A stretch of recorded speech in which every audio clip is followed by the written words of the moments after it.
அனைவருக்கும் வணக்கம். நான் டி.ஏ.தி. நான் டீம் சி குரூப் பிலேருந்து வந்திருக்கேன். நான் இப்போ நின்று பேசக்கூடிய இடம் வயல். உழவர்கள் சேத்துல கால் வச்சாதான் நாம் சோத்துல கை வைக்க முடியும் என்ற பழமொழி எல்லாருக்கும் தெரியும். மனித வாழ்விற்கு முக்கியமான தேவை உணவு, தண்ணீர் மற்றும் காற்று. அப்படிப்பட்டதுல உணவும் ஒரு முக்கியமான பங்கு வகிக்கிறது. எனக்கு பேச கொடுக்கப்பட்டுள்ள தலைப்பு அகநானூறு கூறும் அறிவியல். 8 தொகை நூல்களில் வரலாற்றையும் வாழ்வியலையும் விரிவாக பேசும் நூல் அகநானூறு. காதலிப்படும் அதே வேளையில் கடல் கடந்த வணிகம், வானியல் மாற்றங்கள் மற்றும்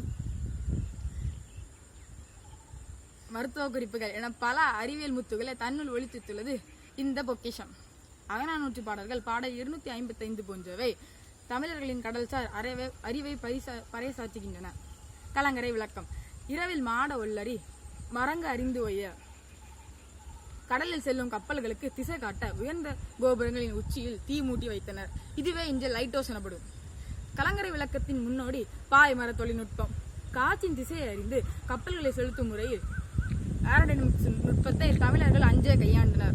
வெறும் மரக்கலங்கள் காற்றோட்டத்தை பயன்படுத்தி வேகமாக செல்வதை அகநானூறு துல்லியமாக விளக்குகிறது. இரவு பயணங்களின் போது விண்மீன்களின் நிலைமையை வைத்து திசை அறிவது பற்றி அகநானூறு பேசுகிறது.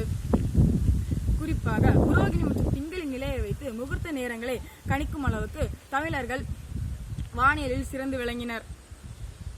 அகநானூரில் கோள்களின் நகர்வுக்கும் பூமியின் கால மாற்றத்திற்கும் உள்ள தொடர்பை அகநானூறு பேசுகிறது. அகநானூற்றில் உடலியல் சார்ந்த சில விஷயங்கள் வியக்க வைக்கின்றன. வேப்பம்பூ போன்ற மூலிகைகளின்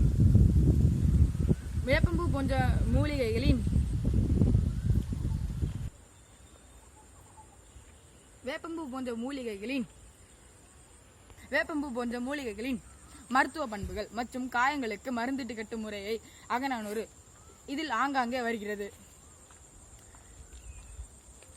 காயம்பட்ட யானைகளுக்கு சிகிச்சை அளிப்பது பற்றி அகநானூறு பேசுகிறது.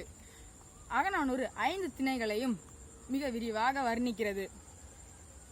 ஒரு நிலத்தின் மண் வளம், அங்கு ஓடும் நீரின் தன்மை மற்றும் நிலத்தடி நீர்மட்டம். கல்லேன் காணம் என பாலை நிலத்தின் வெப்பத்தையும் அதன் விளைவாக ஏற்படும் கன்வெக்ஷன் வெப்பசலனம் போன்ற இயற்கை நிகழ்ச்சிகளையும் இதில் குறிப்பிடுகிறது.